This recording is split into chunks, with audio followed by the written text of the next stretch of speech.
Bienvenidos a las terceras jornadas astronómicas de Almería, que iniciamos hoy con esta conferencia inaugural de Pedro Duque, al que quiero de verdad agradecer muchísimo el esfuerzo que ha hecho por venir a las jornadas y a Almería. Muchas gracias, Pedro. Como conocéis el programa y yo quiero ser brevísimo, pues voy a acabar ya de hablar, solo agradeceros que hayáis venido. Y John Beckman, ya viejo conocido de la mayoría de vosotros, va a hacer una breve presentación de Pedro Duque, y como queréis disfrutar de Pedro, pues inmediatamente empieza su charla y el coloquio. Muchas gracias. Gracias, Pedro. Gracias, Pedro. Lo de viejo conocido no sé si me gusta tanto, pero bueno, estoy encantado de estar aquí en Almería de nuevo, sobre todo para celebrar esas jornadas que ya también son casi viejas y conocidas, y me encanta poder presentar a Pedro Duque, pero no voy a presentar a Pedro Duque, pero no necesito ni mi presentación ni la de nadie. Pedro es el astronauta español por excelencia, ha viajado en el espacio más de una vez, es astronauta de la ESA, es premio de estudios de la cooperación y tiene mucha experiencia tanto en el espacio como en tierra. Entonces voy a dejar que use esta experiencia para contarnos algunas de sus experiencias. Pedro. Bueno, gracias. Vamos haciendo de Pedro. Gracias, John, por la presentación, que no ha sido una presentación. Yo también estoy encantado de que me hayan invitado a las jornadas astronómicas de Almería. Voy a hacer lo que pueda porque no estorbe esto. Y ya se podía proyectar la primera diapositiva. Las jornadas, por supuesto, son de astronomía y claro, tienen algo que ver con la exploración del espacio en muchos sentidos. Sin embargo, desde las naves espaciales donde van los astronautas no se hace mucha astronomía. Eso sobre todo está ligado al hecho de que las naves espaciales donde van los astronautas pues suelen utilizarse más para hacer los experimentos dentro de ellas, y utilizando la ingravidez para poder hacer experimentos científicos distintos. Pero se podría perfectamente hacer astronomía. Otra cosa que les pasa a las naves espaciales donde van los astronautas, que suelen ser, bueno, la estación espacial es de un tamaño muy grande, y por lo tanto cuando uno coloca un telescopio en algo que tiene un tamaño muy grande, por poco que uno quiera, o por mucho que quiera uno evitarlo, una pieza de metal de un tamaño muy grande también se dobla. En cierto sentido, los telescopios son muy sensibles a pequeñísimas variaciones de apuntamiento, entonces es bastante complicado poner telescopios. Sin embargo, una cosa que se hace mucho desde el espacio y que se hace también desde las naves tripuladas es al revés: mirar la Tierra desde el espacio. Y es una actividad que es de una importancia creciente para el mundo, puesto que solamente observando desde fuera podemos conocer el estado global de la Tierra. Estamos muy preocupados últimamente por el estado global de la Tierra, sobre todo de nuestra atmósfera y de los mares y de cómo vaya a evolucionar el clima en los próximos años. Tenemos satélites que realizan mediciones muy precisas de la contaminación, de los gases de efecto invernadero, y de esa manera también podemos ver en qué zonas de la Tierra se produce la contaminación, puesto que a todos nos afecta, pero se produce en unos sitios muy concretos. Y por lo tanto, pues para esto sirve mucho la observación de la Tierra desde el espacio. Lo que yo quiero mostrar es mucho menos técnico que todo esto, y es la visión que tienen los astronautas de la Tierra con su ojo y con sus cámaras de fotos. No se utilizan estas fotos normalmente para usos científicos, pero sin embargo son de gran utilidad para que la gente comprenda cómo es estar en el espacio y cómo se ve el mundo desde allá arriba. Concretamente, pues aquí son un par de astronautas viendo... quizás si me dierais el otro micrófono lo podría levantar, ¿sabes? Porque si no, para apuntar ahí atrás... Hola, ¿funciona? No. De momento no.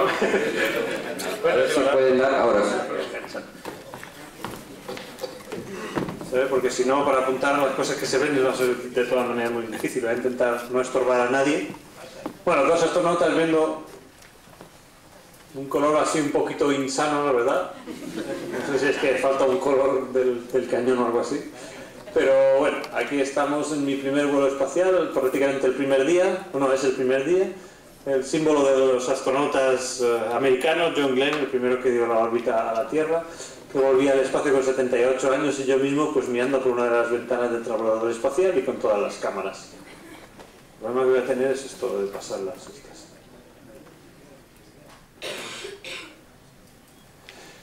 En el espacio, bueno, estas no son las naves donde vamos nosotros, pero son mucho más bonitas que las nuestras y por lo tanto pues tienen su cabida también. Esta es la nave en la película 2001, llevaba a las personas a la estación espacial. No, esta es la nave que llevaba a las personas a Júpiter. Y, bueno, no, en la película era Saturno. Y esta es la estación espacial donde discurría la primera parte de la parte, digamos, espacial moderna de la película. Pero bueno, son distintas ahora. Recién llegados al espacio, pues podemos observar las nubes con una perspectiva completamente distinta. Y podemos ir haciéndonos a la idea de qué es estar en el espacio. Me refiero, cuando uno se lanza al espacio está a una altura bastante baja de 200 kilómetros y puede ver pues todo esto, el amanecer, la aurora boreal o austral son fenómenos muy que llaman muchísimo la atención en el espacio. Estando en la estación, pues lo que tenemos es ya una observación mucho más detallada de diversos lugares espaciales y al final pues presento una serie de imágenes distintas que son los productos que se pueden generar por parte de los satélites. Recién llegados al espacio, pues vamos al espacio con un cohete que lleva esta nave encima, ¿no? Y son 7 toneladas de nave y cabemos 3 personas en la parte central, que es donde van las personas durante el lanzamiento. Es una nave muy estrecha y bueno, el único punto donde podemos mirar es una ventana como esta, hay una en cada lado y una hay en el frente, que es la que yo utilicé sobre todo para hacer las fotos que vemos luego. Esta es, digamos, el equipo no es del todo profesional, es una cámara perfectamente normal, con pilas normales y bueno, pues a lo que me refiero es a que está muy limitado el reflejo de lo que ocurre en la primera nave espacial, puesto que nuestro equipo está muy limitado en peso y en tamaño. Sin embargo, las visiones pueden ser bastante sobrecogedoras desde el principio, ¿no? En la primera órbita de 200 kilómetros de altura se ve, bueno, todo el mundo ha visto las nubes desde arriba, se ha montado en un avión, ¿no? Y estando en una ciudad donde hay pues mucho tráfico aéreo y tal, pues seguramente la mayor parte de las personas lo haya visto, pero esta es completamente una visión distinta. Es una cantidad de espacio muy grande en la cual se pueden ver los frentes completos, las nubes. Yo creo que es una auténtica preciosidad de visión y ya vamos atisbando una de las características más fundamentales o más importantes de la visión desde el espacio, que es lo delgadito que realmente es la atmósfera. Y la otra característica fundamental que la gente tiene que comprender es que el cielo siempre es negro, que uno de día o de noche, que uno está por encima del aire. Al amanecer, por supuesto, las nubes hacen unas sombras larguísimas que, bueno, pues se pueden ver quizás a lo mejor desde un avión, pero bueno, es totalmente distinta la visión cuando es una extensión tan grande de terreno. Aquí ya tenemos una nube de tormenta que hacen unas nubes y bueno, se ve el efecto tridimensional de las nubes al ver las diferentes capas, incluso pues hasta el mismísimo final de la Tierra y el reflejo del sol en el mar. Realmente se podrían tomar millones y trillones de fotos de estas y ninguna sería fea.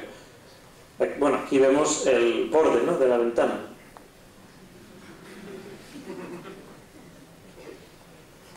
El fenómeno del amanecer es, por supuesto, algo como a todos nos gusta el amanecer y el atardecer, y bueno, sobre todo dependiendo de con quién estemos.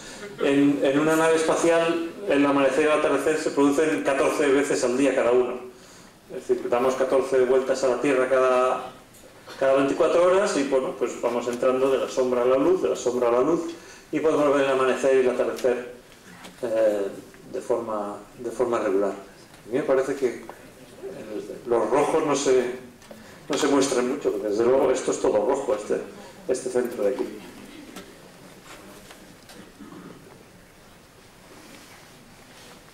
Desgraciadamente, si no vemos mucho los rojos no se aprecia todo, porque esto de abajo también es rojo, ¿no? Pero bueno, se ven las capas de la atmósfera, es decir, nuevamente podemos apreciar que el grosor de la atmósfera, de todo el aire que tenemos todos para respirar es muy poco, y bueno, eso también todo pensar, estas son las nubes más altas que hay, y sin embargo la atmósfera se acaba prácticamente allí, y se pueden apreciar por las diversas capas, en las cuales solamente en la parte de abajo existe la vida, ¿no? Todo el resto pues son gases muy enrarecidos en los cuales no se podría respirar. Así que, bueno, pues por poco que uno tenga conciencia de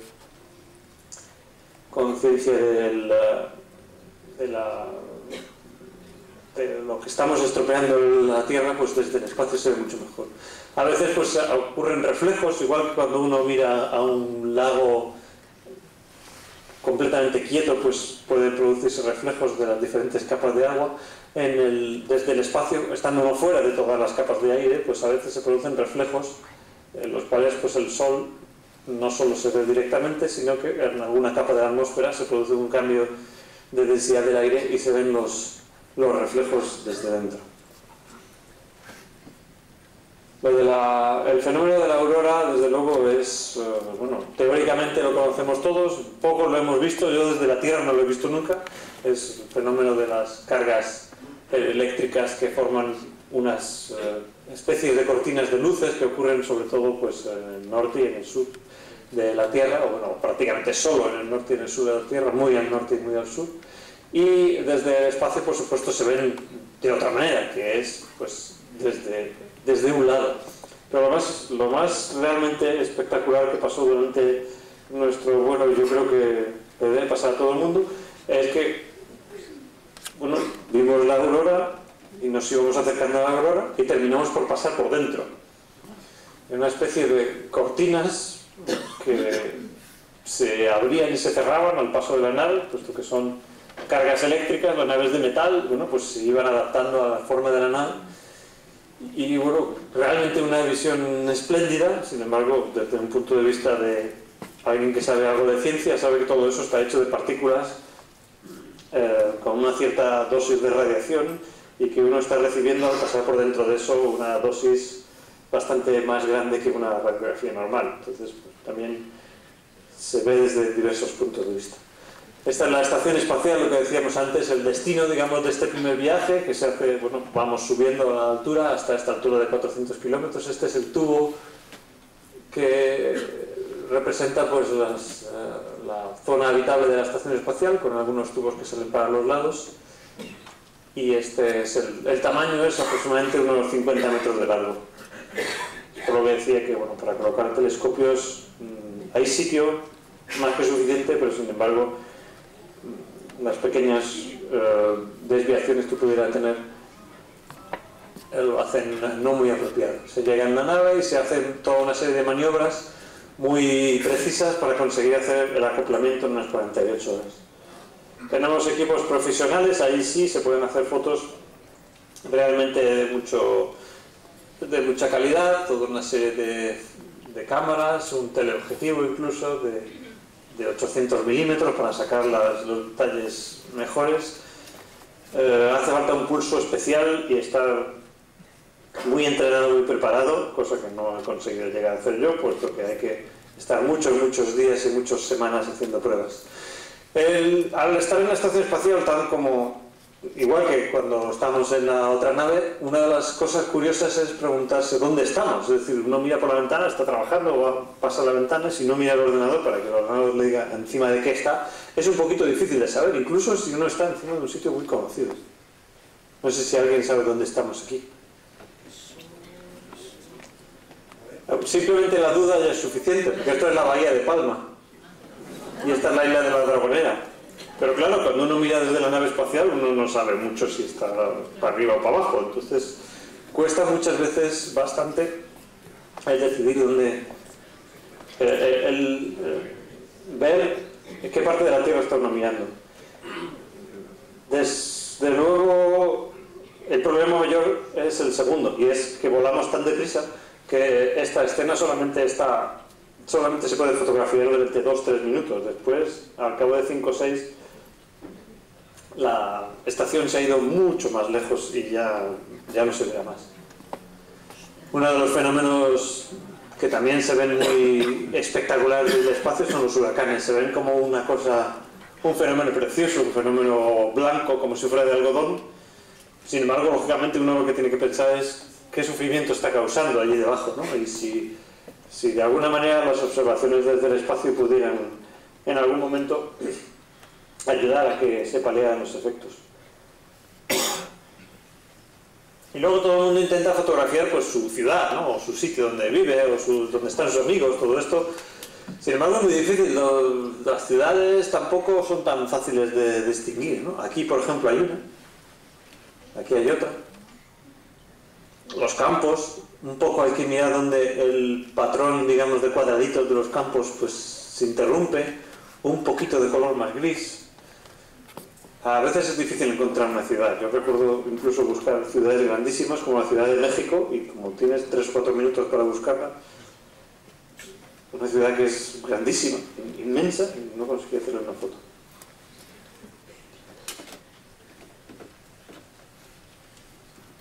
Así digamos que sería lo más detallado que se puede ver de una ciudad, ¿no? Esto ya he tomado el teleobjetivo máximo. Esta es la ciudad de La Haya, donde yo he vivido durante 5 años. Por ahí está la plaza donde vivíamos nosotros. Este es el tipo de foto que se puede tomar desde una nave espacial a pulso. No son del todo importantes porque, claro, existen muchos satélites artificiales que toman las fotos mucho mejores que estas. Y ya las hemos visto todos, ya hemos entrado todos en el famoso Google Earth y todo este asunto. Lo que pasa es que, claro, nunca es lo mismo hacer la foto con tu propia cámara, ¿no? Que no ir al Google Earth. Esta es la ciudad de París. Aquí está, pues, la Place de l'Étoile, ¿será esta? Sí. Y la Torre Eiffel y todo esto. Se ve un poquito oscuro ahora en este camino. Y algunos lugares son especiales, es decir, hay algunos lugares que dices, ay, de esto hay que tomar una foto. Pasa con los cráteres, si pasas por encima de algún cráter de algún volcán, pasa con bueno, ahí yo sé de algún compañero de origen chino que ha intentado fotografiar la muralla de China, pero la verdad es que he visto la foto y todavía no he visto la muralla de China, ni siquiera haciendo zoom en la foto hasta el final. No sé, el hombre este debe saber dónde está. Las pirámides, buscar las pirámides. Hay como ya empieza a ser un poco conocido, la verdad, la obra humana más sobresaliente, la que mejor se ve desde el espacio, es esta de aquí. Es decir, por el día se pasa por encima de la Ciudad de México, de Nueva York. Si no te fijas, ni siquiera sabes que están ahí. Puedes pasar por encima de los oleoductos más inmensos, por encima de las grandes carreteras, por encima de, yo qué sé, que la presa de las 3 gargantas, pues hay un cachito de agua. Ahora esto salta a la vista absolutamente. Bueno, ahora mismo estamos aquí. Hasta el punto que un compañero volvió de la estación 6 meses y prácticamente lo único que se le ocurrió preguntarme es ¿qué es eso blanco que hay en el sur de España? Claro, no lo digo ni de broma ni nada, lo preguntó. Es un compañero francés que estuvo 6 meses. Claro, a la vista de esta foto pues es obvio que tiene que llamar la atención, sobre todo cuando el sol refleja todos estos invernaderos que son todos, bueno, horizontales, y por lo tanto el sol les pega a todos a la vez. Entonces es una especie de foco. Es uno de los lugares especiales que a todo el mundo le llama la atención. Y bueno, otros muchos hay, desde luego. Este es, a ver cuando salga. Este es el sur del Cairo. El Cairo se ha expandido tanto que ya llega las casas. Esto es un poco un fenómeno así de urbanismo salvaje, de estos que se habla mucho. Ya llegan las casas hasta por el cientos de metros de las pirámides. Aquí están las 2 pirámides grandes y la pequeñita de al lado del Cairo. Esto se puede ver con una cámara, se puede ver con el ojo desnudo, pero es chiquitito y solamente se puede ver realmente si le pega la sombra de una tal manera que uno vea el triángulo, ¿no?, de sombra que produce. Sin embargo, los satélites artificiales tienen mucho mejores ojos, tienen unos aparatos muy sofisticados que miran la atmósfera en muchas frecuencias. Es una pena que el rojo se haya ido de este proyector, porque el rojo, claro, es lo malo en estas cosas. Vamos a ver si veo dónde está el rojo para señalarlo. Aquí en la parte central es donde está la parte roja. Esto es una contaminación de dióxido de nitrógeno. Es un gas muy significativo de la contaminación industrial, de los grandes productos de contaminación que hacemos los humanos. Y aquí, sin embargo, esto es una gráfica de evolución. Es decir, a lo largo de 10 años de estar el sensor en un satélite de la Agencia Europea del Espacio, las zonas en azul son las zonas en donde la contaminación ha ido bajando, y las zonas, bueno, que aquí tendría que ser rojo, son las zonas donde la contaminación ha ido subiendo. Y bueno, el mundo entero está bajo los ojos del satélite, no se puede nadie llamar engaño, y por lo tanto los fenómenos de la contaminación, los fenómenos el efecto de la causa del efecto invernadero, pues son evaluables desde el satélite, y por lo tanto los satélites de observación de la Tierra son los que realmente nos están dando la medida de hasta qué punto estamos estropeando el mundo.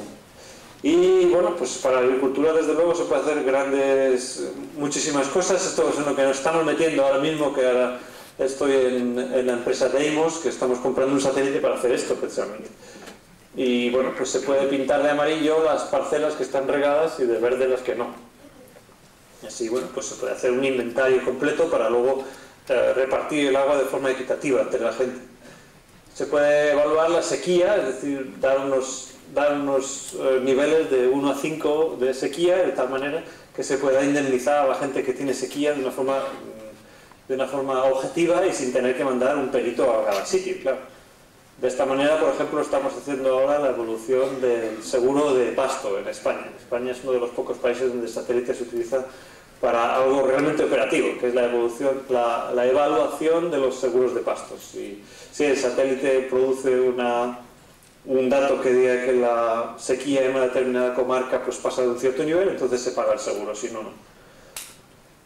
Y en este caso pues estamos hablando de los daños por granizo. Si conseguimos tener imágenes de satélite bastante seguidas, podemos darle la tarea al satélite de sacar una imagen de los sitios donde ha pasado, en este caso una tormenta de granizo, y se puede evaluar parcela a parcela hasta dónde ha llegado el daño, y de tal manera que podamos evaluar pues el pago de los seguros, por ejemplo, o bueno, en cualquier caso las indemnizaciones o lo que haya lugar, de una manera objetiva y de una manera rápida, de manera que podamos reaccionar de forma rápida. Y en el caso del forestal, pues muchísimas cosas se puede hacer con el bosque. Concretamente, bueno, pues se puede calcular de muchos datos con fórmulas matemáticas, pues un determinado índice de dónde es más peligroso que pudiera haber más incendios. Entonces allí se pueden mandar las cuadrillas o se puede tener ya marcados esos sitios para vigilarlos más de cerca. Y desde luego pues se puede hacer una estimación, por ejemplo, de cuánto se fija el carbono en los bosques, y de esa manera pues pagarle a la gente que está fijando el carbono, puesto que así se incentiva, ¿no?, el hecho de que se cuiden los bosques. Y bueno, en general pues merece la pena estar allí arriba estudiándola o utilizar los satélites para el estudio de la Tierra. Y si tenemos tiempo, yo creo que sí, podemos poner un vídeo que muestra una misión espacial completa.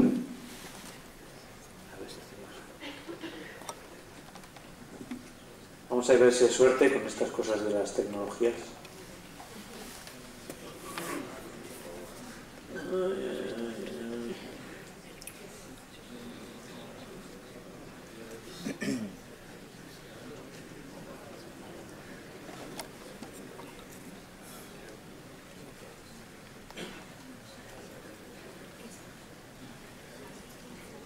¿Saldrá o no saldrá?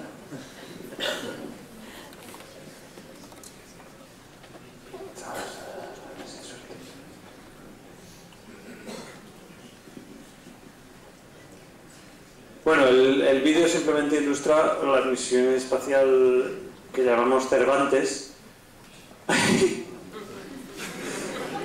¿Qué? No vamos a hacer ninguna actualización ni nada. Que fue la misión que hice en octubre de 2003 y en un cohete ruso fuimos a la estación espacial y hicimos toda una serie de experimentos. Carmolinas. No responde. No quiere. Ah, sí que quiere.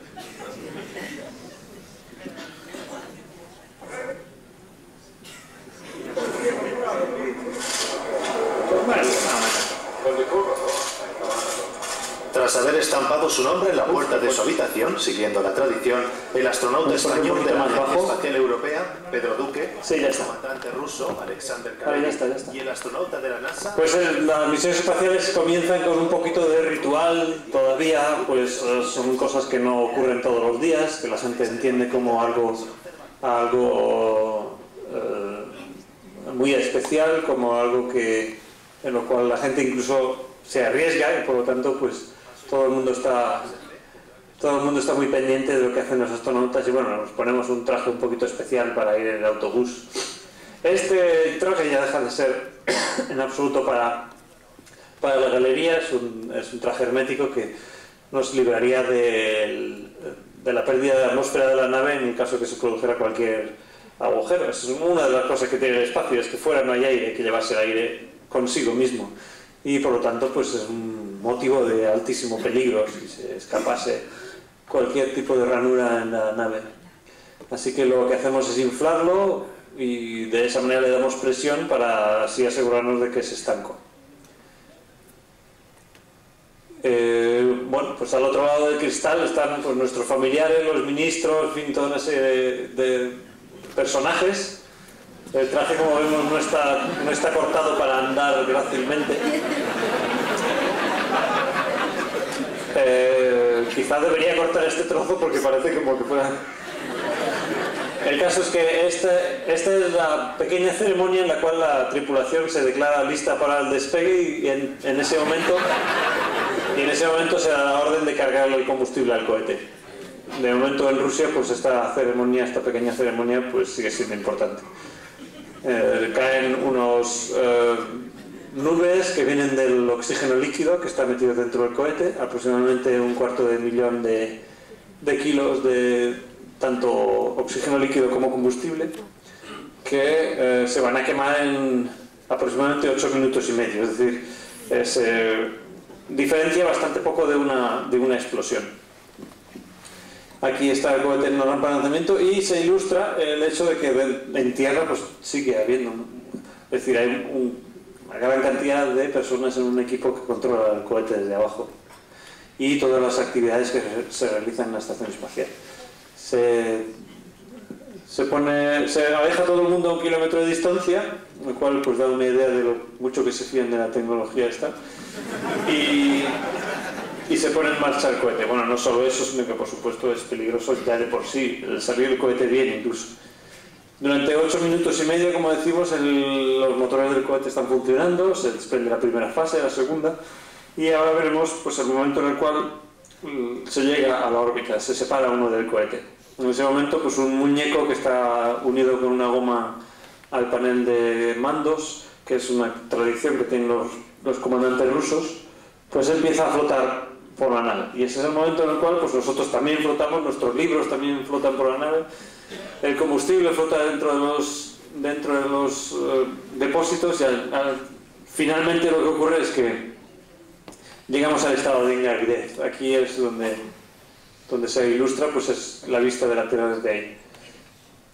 48 horas, como hemos dicho, de maniobras muy puntuales, gastando el mínimo de combustible, subimos la altura hasta 400 kilómetros, igualamos la velocidad de dos objetos metálicos que se mueven a unos 25-26.000 kilómetros por hora, de tal manera que podamos aproximarlos sin que se produzca choque. entre ellos. Eso es una operación que se tardó muchos años, desde luego, en tener afinada.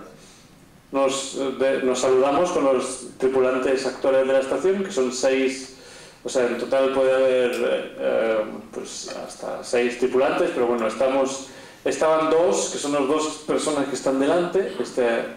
Ed, que es de origen chino, que decía que dice que ha fotografiado la muralla de China, que no la veo. Y Yuri, que es el ruso que está al otro lado. Estos son los 2 tripulantes que durante 6 meses no habían visto absolutamente a nadie.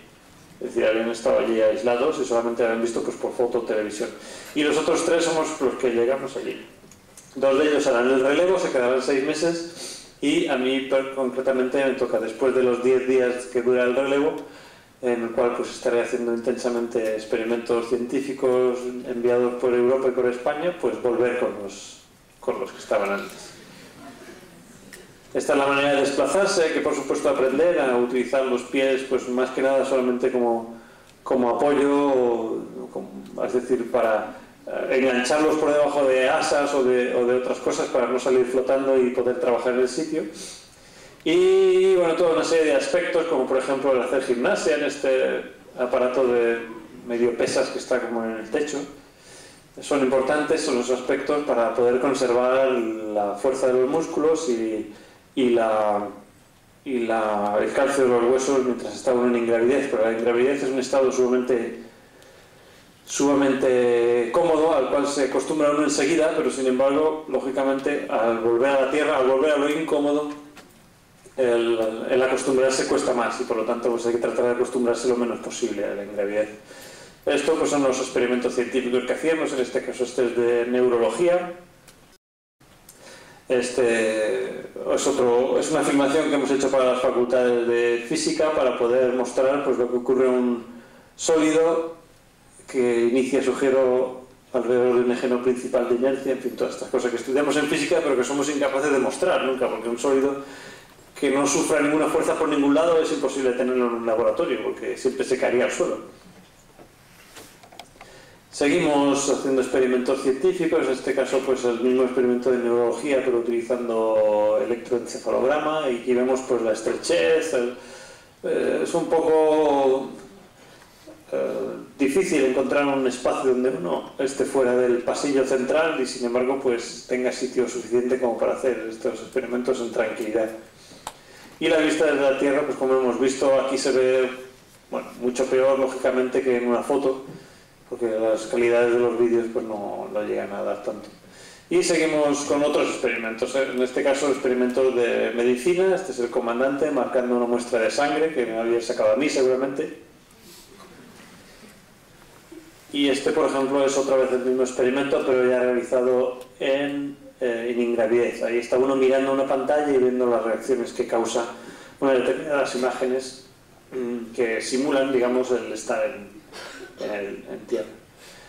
Estos eran más importantes, es decir, estos son una caja de guantes típica como hemos visto en las películas que tienen para manejar bacterias y todo esto, y la tenemos también ahí en el espacio. En este caso estábamos manejando unos productos químicos para crear filtros moleculares, estaban a la izquierda, y en la derecha había unos productos para formar cristales de proteínas en el espacio, cosa que se utiliza para hacer medicina sintética. Como veis, se ha ido el rojo porque el chorizo se ve totalmente verde. Y bueno, estos son simplemente unas imágenes. Lo que estamos comiendo son tomates. La manera de beber, todas las acciones que uno realiza normales de la vida, pues al estar en ingravidez, pues resultan bastante más... Es decir, hay que adaptarlas, hay que aprender a hacerlas de otra manera. Esto es la observación desde... Véase que no toco los prismáticos, los estoy manejando con las pestañas simplemente. Viene muy bien porque los prismáticos estos de tanto aumento es muy difícil manejarlos sin hacer temblor con los músculos. Y en esta parte pues lo que hacemos es mostrar lo pequeño que es la cápsula, ¿no? La cápsula donde subimos y bajamos pues no está como para llevar muchos pasajeros, caben 3 y 2 de ellos tienen que ser pilotos, con lo cual pues lo máximo que puede llevar en el límite es un pasajero. Y bueno, pues ahí falta mucho todavía que hacer para que se pueda montar uno en un algo e ir al espacio como hacemos con los aviones. Después de estos 10 días se produce la separación de la nave. En esta nave vamos los dos que estaban ya 6 meses, que hacen el relevo, vuelven a tierra, y yo que he estado los 10 días haciendo experimentos. De los europeos, 6 meses, ha estado poca gente, todavía no tenemos nuestra participación en la estación espacial. Y luego la nave se divide en 3 y una de las partes es la cápsula. La cápsula lo que hace es frenar y al irse rozando con la atmósfera va calentando la atmósfera y de esa manera frenando, y al final de todo pues saca un paracaídas y aterrizamos en la estepa de Asia Central, que es un sitio completamente plano, cosa bastante conveniente porque cuando uno aterriza con una cápsula que la lleva el paracaídas más o menos a cualquier sitio, pues más vale que sea en un sitio plano. Es más o menos el motivo de no aterrizar en cualquier parte. Las personas que han vuelto de estar 6 meses en la estación espacial están bastante inadaptados a la gravedad, les cuesta muchísimo andar, los músculos no tienen la fuerza. Bueno, yo solamente he estado 10 días y por lo tanto pues aquí se ve claramente que 10 días el efecto no es muy grande, ¿no? Pero sin embargo la gente que vaya a otros planetas todavía tenemos mucho que hacer de investigación para que lleguen a los otros planetas y no necesiten que los lleve nadie a la sillita reina, porque allí no habrá marcianos que les vayan ayudando. Y bueno, pues a ser posible estar en la misma situación que estaba yo después de 10 días, que es bueno, más o menos bien, ¿no? Más o menos razonablemente en un estado en el cual podía trabajar. Ya te digo que hay mucho que investigar todavía y hay mucho que trabajar en ello. Está en la cápsula, una vez que ha caído a la estepa, y bueno, pues ya despegamos con el helicóptero y prácticamente se acaba la aventura del vuelo espacial. Nos quedan una serie de recibimientos que serán formales, serán bastante llamativos, puesto que la gente cuando vienen visitantes que vienen del espacio, pues lógicamente se vuelca en tratar de hacer una ceremonia que lo marque, ¿no? Esta es en Kazajstán y luego pues nos hacen otra ceremonia en Rusia, y después de eso pues se acaba la parte, digamos, visual o vistosa y empieza la parte de trabajo. Es decir, hay que hacer todo un informe de todo lo que ha ocurrido, trabajar con los científicos para poder ellos escribir sus artículos y toda una serie de trabajos que, bueno, pues terminarán por extraer todos los frutos del vuelo espacial y de esa manera pues tratar de hacer que sirva para la gente en la Tierra todos los experimentos. Gracias.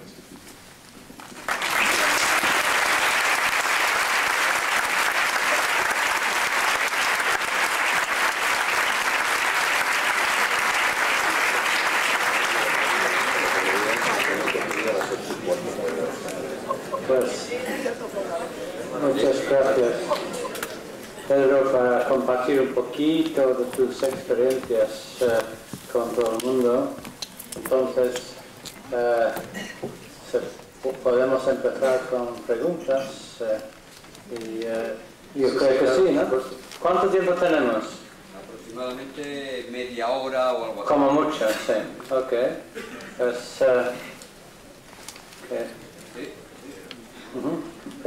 bueno, si tú quieres tomar un poco de preguntas, pero es mejor o lo tomo yo.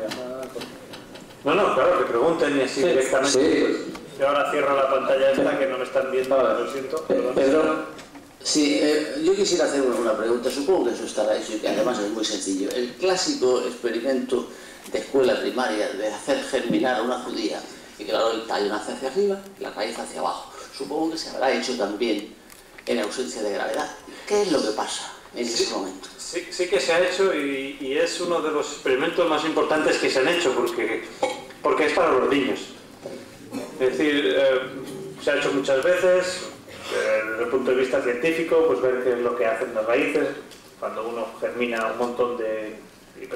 Seguro que eran prácticamente judías, si lo has visto, pues cada raíz va para cada sitio, cada tallo va para cada otro, pero cuando se pone cerca de una luz, pues todos los tallos van hacia la luz y las raíces no se ven afectadas porque no detectan la luz, entonces siguen yendo cada uno para su lado. Entonces todas estas cosas se sabe lo que va a ocurrir, es uno de estos experimentos que se sabe lo que va a ocurrir, pero sin embargo, en el primer vuelo espacial que hice, 10.000 colegios de Japón hicieron el mismo experimento. 10.000 Colegio, pasa mucho colegio. Debe ser 10.000 escolares de Japón. En Japón hay mucha gente, pero para 10.000 colegios no creo, vale. Y hicieron el mismo experimento en tierra. Entonces ellos lo que tenían era el estímulo de hacer germinar esas semillas, ver cómo se producía en el mismo contenedor, el mismo cilindrito, todos tenían el mismo, se habían repartido 10.000 de estos. Y lo que ocurrió fue que se fomentaban vocaciones científicas, porque ellos veían, cada día mandábamos una foto de cómo iban germinando nuestras semillas y sus semillas. Hay gente que dice que no hay que utilizar dinero en estas cosas, digamos que no descubren nada, ¿no? Pero yo pienso que el fomento de la ciencia entre los niños es uno de los inversiones rentables que podemos hacer. Pedro, buenas tardes. Hablemos un poco del viaje a Marte. Quería preguntarte, bueno, la NASA y últimamente creo que también los rusos y probablemente los chinos están planteando, también la Agencia Europea del Espacio, un viaje, me pongo un poco más allá, un viaje tripulado al planeta rojo. Tú que has estado en la estación espacial y sabes lo complicado que es mantener una gran nave, un gran complejo espacial en el espacio, la cantidad de repuestos y de utillaje que necesita, ¿crees factible que podemos enviar una nave sin posibilidad de retorno a mitad de camino hacia el planeta rojo 6 meses como mínimo, entre 6 y 9 meses de viaje, estancia y regreso sin peligro para sus tripulantes? No, sin peligro ya te digo que la respuesta es no, siempre va a haber peligro. Mismamente ir a la estación espacial nos dicen que tiene alrededor de un 98% de probabilidad de éxito. Hágase la resta de 100. Pero bueno, siempre se va a hacer con el peligro suficientemente controlado, claro. Que si se lo podremos hacer, desde luego que sí, lo que pasa es que hay que hacer mucho estudio, hay que poner a miles de ingenieros a trabajar durante años y bueno, pues esto es lo que falta ahora. Habrá que mandar las naves con mucha más fiabilidad, los equipos con mucha más fiabilidad, habrá que llevarlos cargados de piezas de repuesto, por ejemplo, o algo por el estilo. No sé cuál será la solución que se adopte al final, pero alguna de estas será. Y sobre todo, lo más probable es que la nave se construya de tal manera que las piezas de repuesto sean más o menos polivalentes y bueno, pues lleven una cierta cantidad de ellas.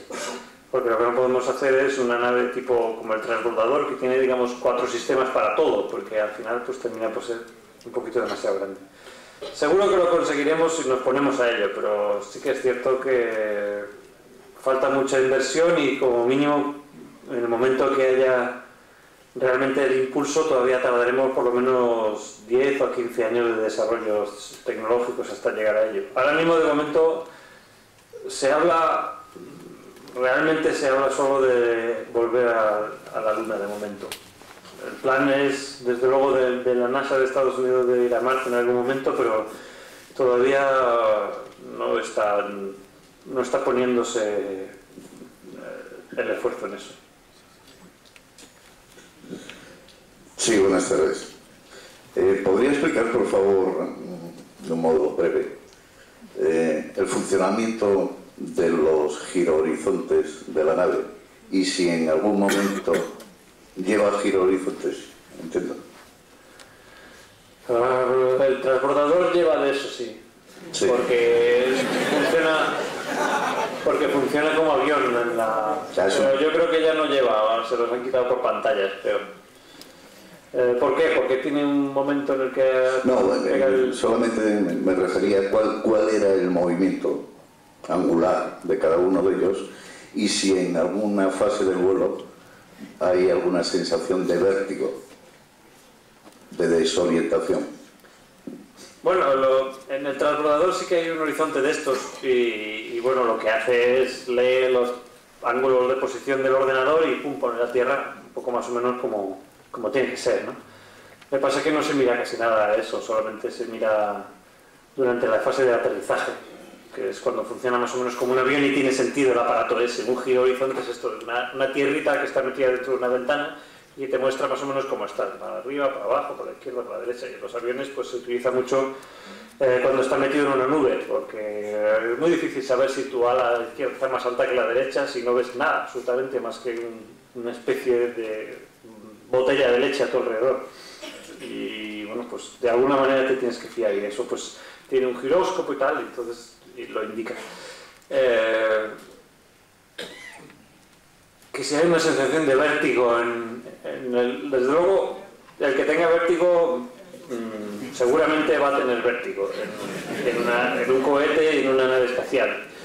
Y bueno, si es por dar una anécdota, hay mucha gente que supera todos sus, bueno, o no los ha tenido nunca, problemas de vértigo o lo que sea, pero sin embargo cuando se pone el traje y sale afuera, en ese momento están 10 o 15 minutos sin poderse mover. O sea, estaban totalmente normales dentro de la nave, miraban por la ventana y tal, pero claro, al salir afuera, salir por una puerta y sales y estás a 400 kilómetros de altura y además te estás cayendo, porque estar en una nave espacial y estarse cayendo es la misma sensación para el cuerpo. La nave espacial se está cayendo. Lo único que se cae a una tal velocidad horizontal que nunca pega a la Tierra, pero se cae, se cae. Entonces en ese momento te das cuenta de que estás a 400 kilómetros de altura, agarrado con las manos y te estás cayendo. Entonces pues, es uno de los momentos peores para el tema del vértigo. Sí, buenas tardes, Pedro. Buenas. ¿Qué sensación se tiene estar ahora a 400 kilómetros de cuando viste eso que solamente se ve desde el espacio, que resulta que le han hecho un almeriense, el mar de plástico? Un poquito a la derecha de donde estaba ahí arriba. Bueno, ahora estoy a mucho menos kilómetros, ¿no? De allí del mar del plástico este. ¿Qué se siente de estar aquí en vez de estar allá? De verlo desde cerca ahora. No, perdona, rectifico. Sí. Quiero decir que ¿qué te parece como español que lo único que se vea desde el espacio es lo que han hecho una almeriense en 30 años? Pues la verdad, a mí me parece que, sobre todo sabiendo la historia, que es algo que han hecho pues uno a uno las personas, es decir, se han juntado, han hecho una explotación, han aumentado, han comprado ellos mismos los materiales, no ha sido una cosa que ha venido dada por el Estado ni nada por el estilo, sino que lo han hecho uno a uno, persona a persona, pues resulta muy admirable. Y bueno, pues vista la estadística que producen un porcentaje altísimo de todas las verduras de exportación incluso del mundo, pues el porcentaje no es bajo en ese caso, pues resulta bueno, pues creo que pueden estar muy muy orgullosos de lo que han hecho, y desde luego no porque se vea desde el espacio, sino por los resultados que han conseguido y por la vida que han dado a las familias que vivían en unos sitios que realmente eran muy áridos, y los niños que vivían en el ejido pues no tenían a lo mejor muchas posibilidades, y bueno, pues con el esfuerzo individual de mucha gente han conseguido levantar la región muchísimo. Yo creo que pueden estar orgullosos. Una pequeña cosa, por favor, si nos puede dejar alguna de esas fotos para que aquí en Almería se puedan ver desde aquí. Muchas gracias. Vale, sí, yo les dejo, claro. Hola, buenas tardes. Hola, ¿qué tal? Pues para ti ya serán casi las noches, ¿no?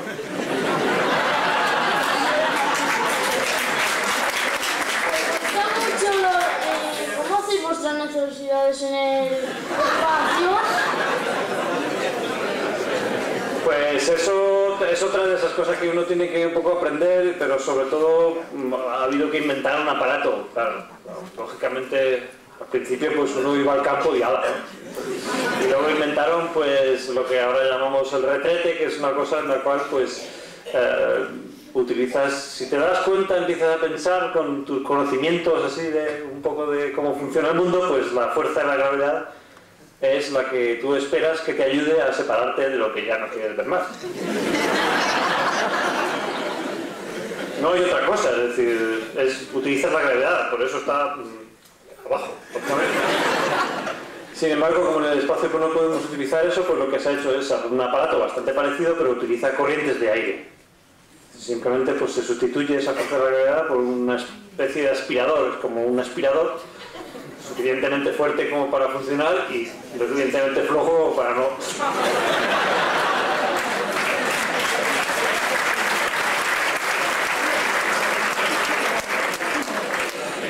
Buenas noches, Pedro. Mira, quería preguntarte dos preguntillas cortas. Una es... No veo nada. Por ahí. Ah, vale, sí. Una es, ¿cuántas veces has salido al espacio? 2. Muy bien. Si has llegado a sentir miedo, de verdad.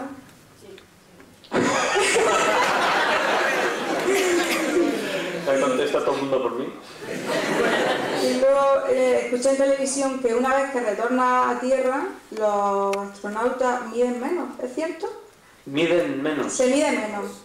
De alto, que son más bajitos cuando duermen. ¿Eso es cierto o...? No, lo que ocurre es que, bueno, que si he tenido miedo o no, bueno, un poco de respeto, de luego, a un cohete que, bueno, pues tiene estas probabilidades de funcionar bien, es que está al límite de la tecnología. Miedo hay que tratar de evitarlo para poder luego manejarlo y quitarte los peligros, de tal manera que miedo el mínimo, digamos, pero un respeto de luego. Y lo que ocurre con la gente que va al espacio es que también los músculos de la espalda se relajan y los discos que hay entre las vértebras también se encuentran mucho menos apretados. Aquí todo el mundo tiene los discos de las vértebras apretados ahora mismo, que no esté tumbado, claro. Y lo que ocurre es que se estira un poco la columna. Entonces, lo que ocurre es que arriba, si te mides, hay que hacer un buen esfuerzo para medirse, porque hay que tratar de que un compañero te ponga bien pegado a alguna pared para poder medirte y estirarte del todo, cosa que normalmente no se hace en el espacio, uno no está estirado del todo nunca. Porque ¿para qué? Normalmente estás con la espalda un poquito encorvada, que es la posición más cómoda cuando uno está flotando. Y en el espacio mides un poquito más. Y al volver, pasa que los discos otra vez se vuelven a comprimir y al cabo de unos minutos pues vuelves a medir lo de antes. Gracias. Sí, Pedro. Buenas tardes, noches. Después de su primer viaje, cuando usted llegó arriba y vio la silueta de los continentes abajo, emocionalmente, ¿qué sintió usted? ¿Y cómo se ve la luna desde allá arriba? Gracias. Bueno, emocionalmente son muchas cosas muy juntas que ocurren en un periodo muy corto de tiempo y normalmente, claro, a la primera vez que ve uno la Tierra desde el espacio, es la primera vez que está uno en el espacio, no sabe si va uno a marearse o no, se marea más o menos la mitad de la gente. A los 2 o 3 minutos de apagar los motores ya tenemos trabajo que hacer, entonces toda una serie de... como una especie de estar metido dentro de un reloj que funciona y al cual hay que seguir continuamente, ¿no? Y el ver la Tierra, pues por supuesto una gran admiración de ver otra vez esto que he visto siempre en las televisión, en las fotos, pero que realmente pues no es lo mismo, por supuesto, verlo en 3 dimensiones y con los propios ojos y estar flotando, digamos. Es decir, la sensación es por un lado y por el otro. No solo se ve la Tierra desde arriba, sino que uno pues está en una situación corporal y anímica completamente distinta. Estás flotando por la nave espacial, una sensación pues de total paz, aún siendo que uno sabe que se está moviendo a 26.000 km/h dentro de un aparato tecnológico en el cual si se abriera cualquier agujero no quedaría en binaria y en fin, toda una serie de consideraciones, digamos, físico-ingenieriles, ¿no? Pero sí, la sensación sobre todo es de mucha paz. Y la Luna, pues más o menos lo mismo, no se puede decir que... Lo que es muy bonito es ver la Luna meterse dentro de la atmósfera, se achata y al cabo de un par de segundos desaparece del todo. Pero bueno, se achata, vamos, hasta ser pues, 3 o 4 veces más ancha que alta.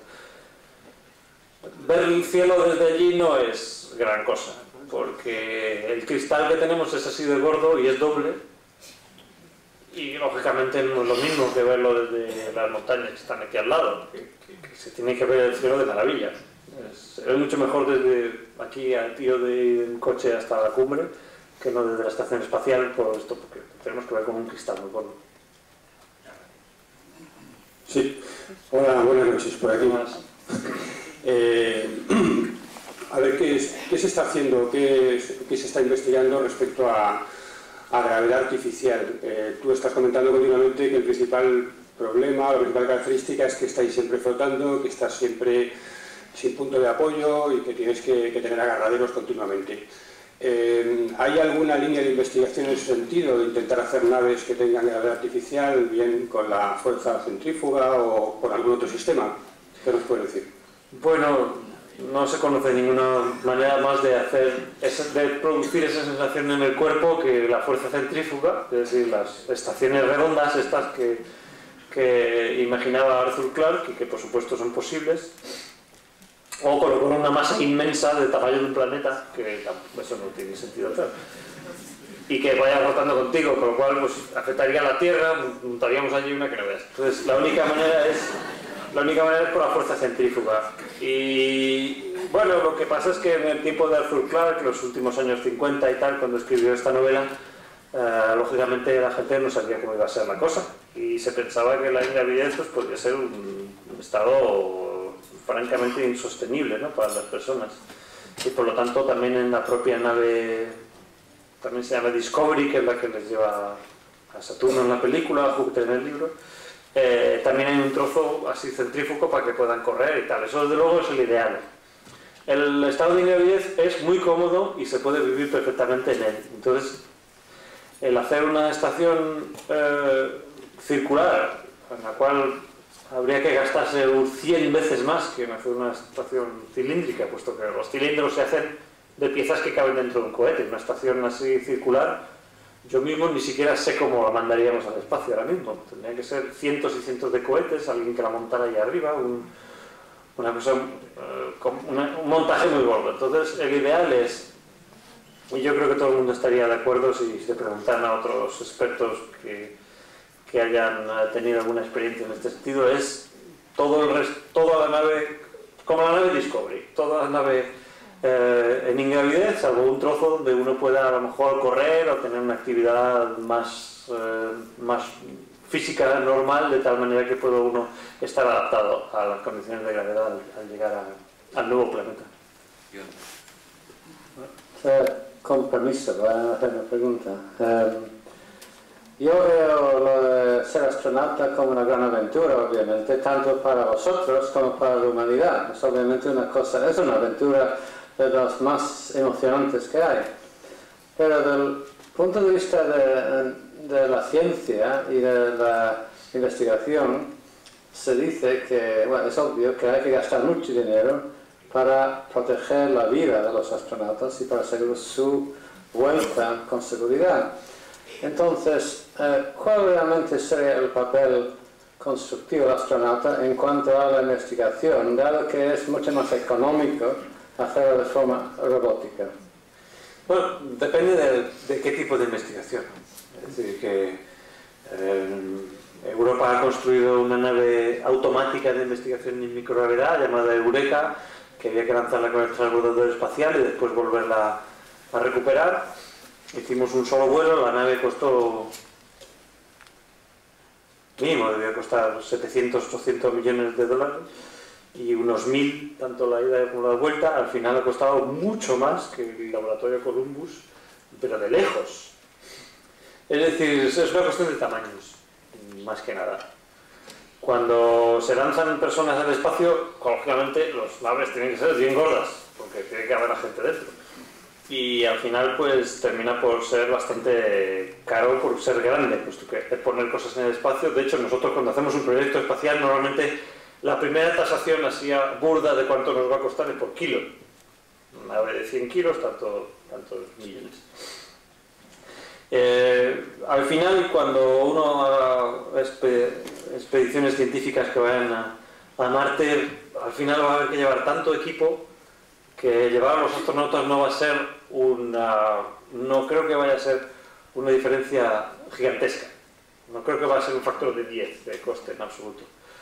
Y al final, en realidad, la gente solo se enterará si realmente van los astronautas. Y al final la gente es la que tiene que interesarle, porque son los que pagan, ¿no?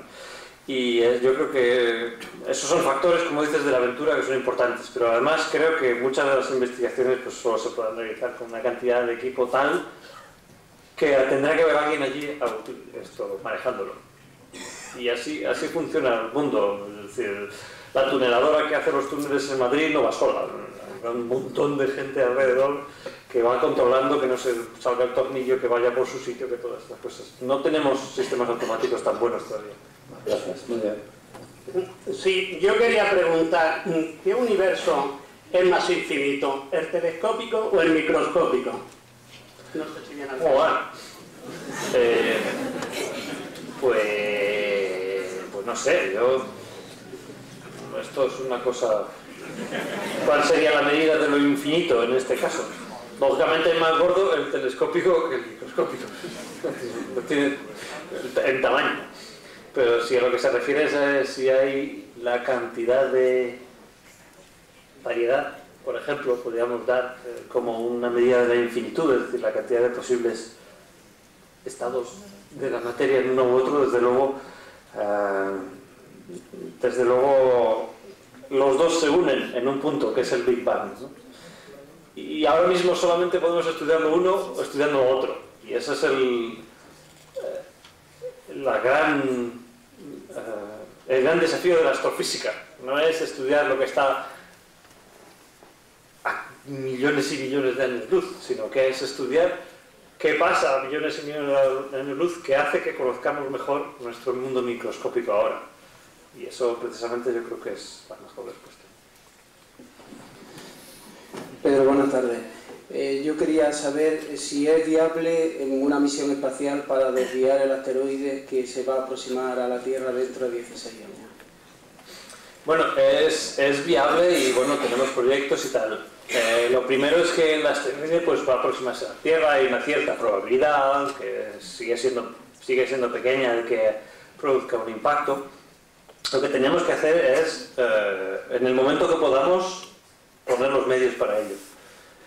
Lo que pasa es que sí que hay un punto que es en el cual hay que tener mucho cuidado, y es, no se puede desviar el primer asteroide uno que esté a punto de chocar contra la Tierra, sino que hay que hacer una prueba en algún otro sitio. Y yo vi esto en un informe y me pareció que el que lo pensó era un tío muy listo, o una persona, o una mujer, o una persona en general, me refiero. Si fallas en desviar un asteroide, lo mismo pega peor. O le pega a otro. Y entonces te ponen un pleito o algo. Entonces, lo digo de esta manera, pero en realidad el tema es súper serio. Es decir, no se puede... El fallar en desviar un asteroide y desviarlo hacia el lado contrario puede ser una catástrofe inmensa. Por lo tanto, pues no creo que hagamos la primera misión a ese asteroide, sino que trataremos de hacer a otro. Lo que pasa es que hay que tener muy en cuenta que este asteroide del año, sí, dentro de 16 años y medio, una cosa así, 17 y medio, va a pasar muy muy cerca de la Tierra y que no será el último.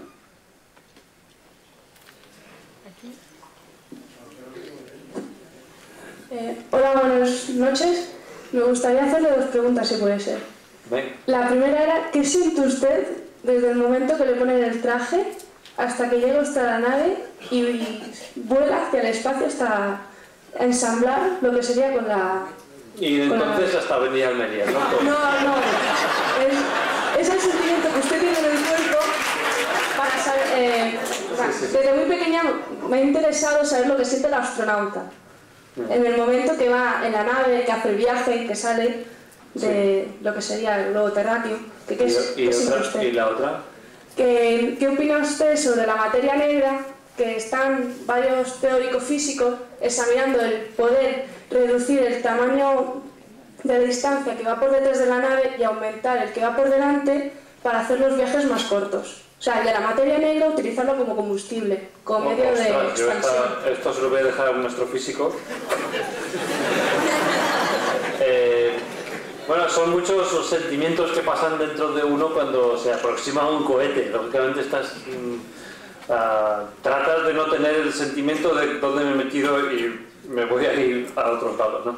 Eso, digamos que tienes que haber tomado una decisión ya en su momento de que ibas a montarte y ya está. Es decir, hay que quitarse el miedo, desde luego. Uno no puede por menos de pensar en el trabajo, es decir, tratas de repasar lo que tienes que hacer, todo el mundo te está viendo, es decir, es como el gran hermano pero la bestia, es decir, hay 17 millones a lo mejor de personas viendo cómo andas así como un pato. Entonces, no puedes por menos de tratar de hacerlo lo mejor posible, es decir, estás en un momento de responsabilidad muy grande y bueno, pues esa es una de las cosas que piensas, todo hay que hacerlo bien, hay que dar la talla en todo esto, estás representando a muchísima gente y por lo tanto pues esa es una de las cosas que le pasan a uno por la cabeza. Y luego pues durante el momento del lanzamiento y estando en el cohete pues vuelves a tratar de pensar más en lo que tendrías que hacer, en lo que te toca hacer, que no en lo que podría pasar y que sería descontrolado. O sea, hay que tratar de evitarlo como tiene que pasar a todo el mundo. En todo el mundo que hace una actividad en la cual exista un riesgo y el riesgo esté controlado por su propio bien hacer técnico, pues tiene que quitarse el miedo cuanto antes.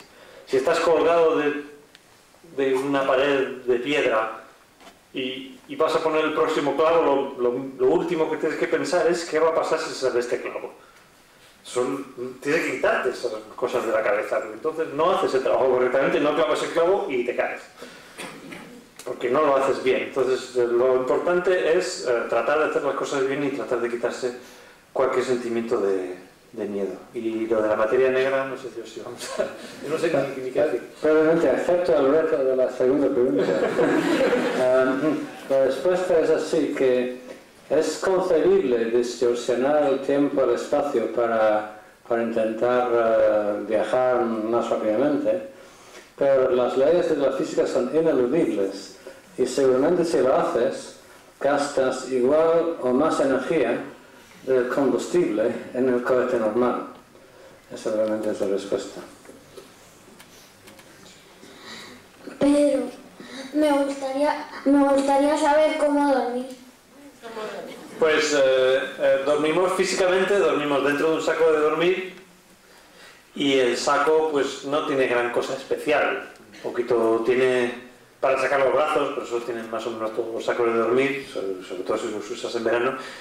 Y lo que sí que tiene de especial es que tiene 4 ganchos, o 6 ganchos, que se enganchan a sitios de la nave. O sea, hay gente que tiene una cabina o un hueco donde duerme y donde duerme siempre allí, sobre todo son las tripulaciones, las personas que están 6 meses, que tienen como una especie de casita, ¿no?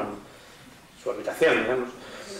Y los que vamos nada más que para estar 10 días, pues extendemos el saco como harías tú en casa de un amigo que no tenga cama supletoria, es decir, pues en el suelo o en algún sitio.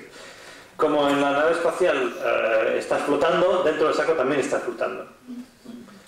Y bueno, pues es igual ponerte cabeza abajo que cabeza arriba, es igual ponerte en el techo que en el suelo, cuando cierres los ojos no lo vas a saber.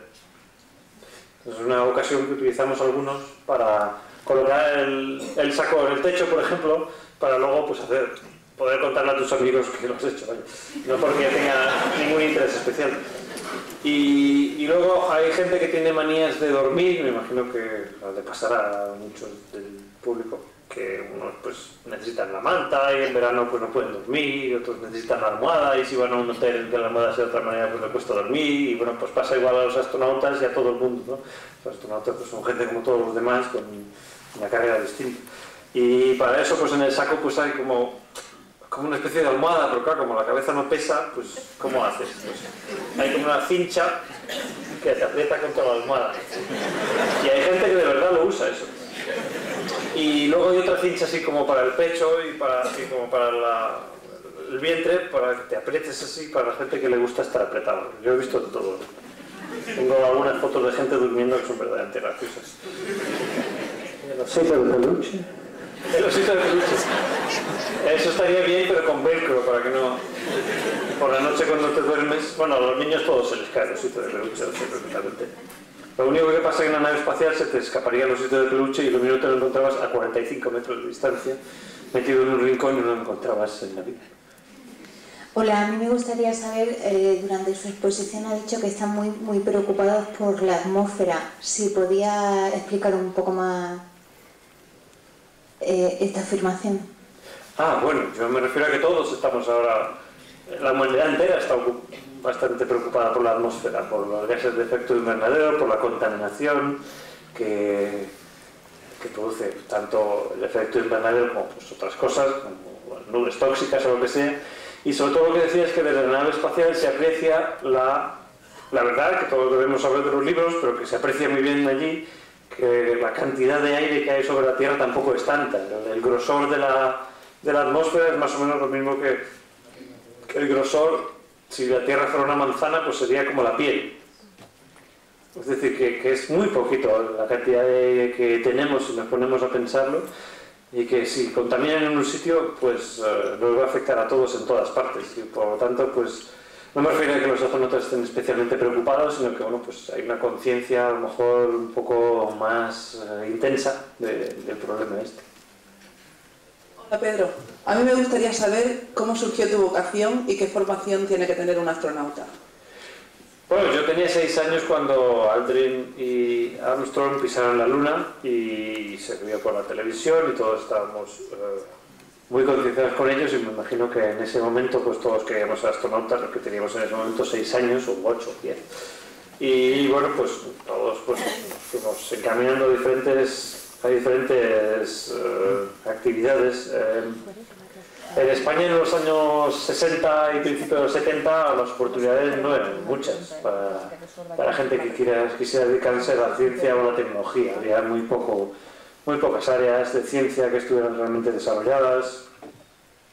Una de las primeras en desarrollarse fue precisamente la astrofísica, por el hecho de tener grandes sitios como por ejemplo en las Canarias, donde colocar telescopios, y un poco se absorbió de allí la parte científica y se absorbió también algo del presupuesto de los gobiernos. Pero vamos, que lo que me refiero es a que los niños de los años 60 y 70 pues ninguno les hacía caso a sus padres y decían que querían ser astronautas.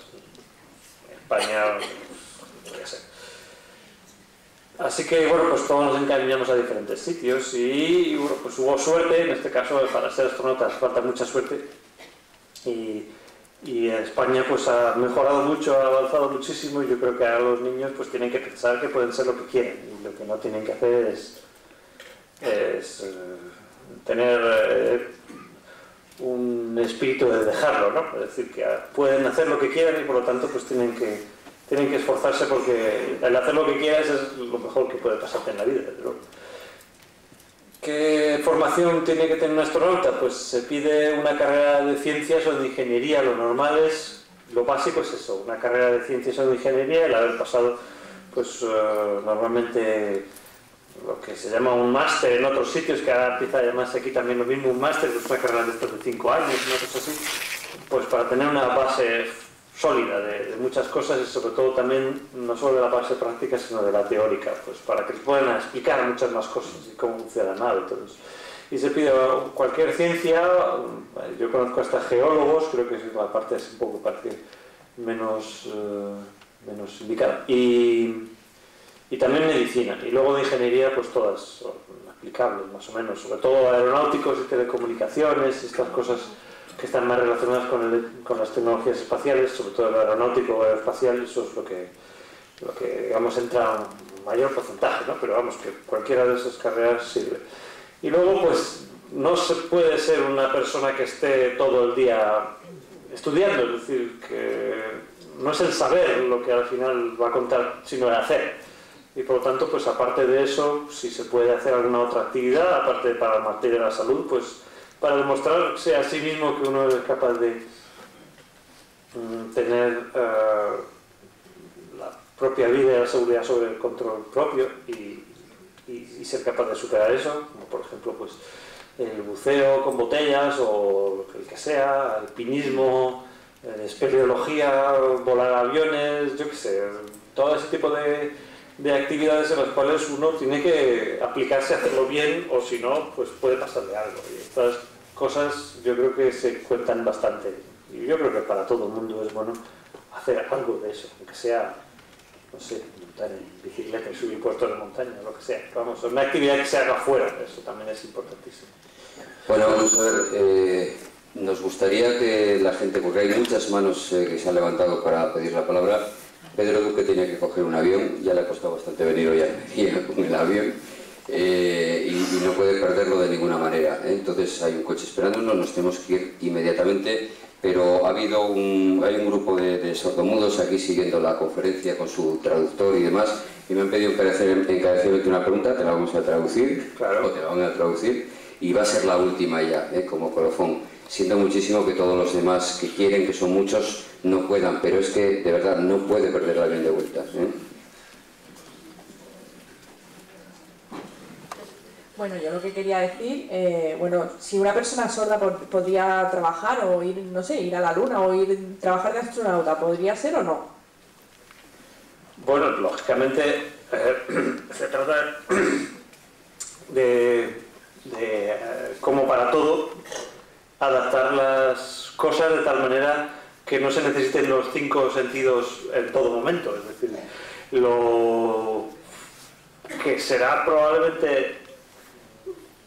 bastante poco probable es que personas que les falte la vista o el oído pues sean el comandante o tripulante de la nave, puesto que normalmente lo que se va a exigir es, como para los pilotos, incluso más vista y más oído de lo normal, y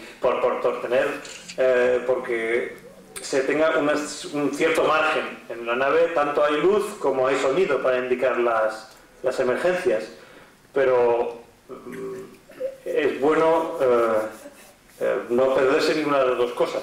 Lo que sí que seguro que se puede hacer, desde luego, es ser científico y estar a cargo de experimentos científicos y estar, digamos, tutelado por algún tripulante, digamos, de algún piloto o, como se diga, conductor, que sea el que esté a cargo de estas cosas, de estar a cargo de las emergencias. Yo creo que eso es perfectamente factible y se podrían adaptar las naves a que vayan personas como vosotros. Gracias. Bueno, Pedro, muchísimas gracias por haber venido a Almería en nombre de todos los que estamos aquí. Y nada, perdonadnos de verdad, pero es que ahora nos tenemos que ir al aeropuerto inmediatamente. Muchas gracias. Muchas gracias a todos.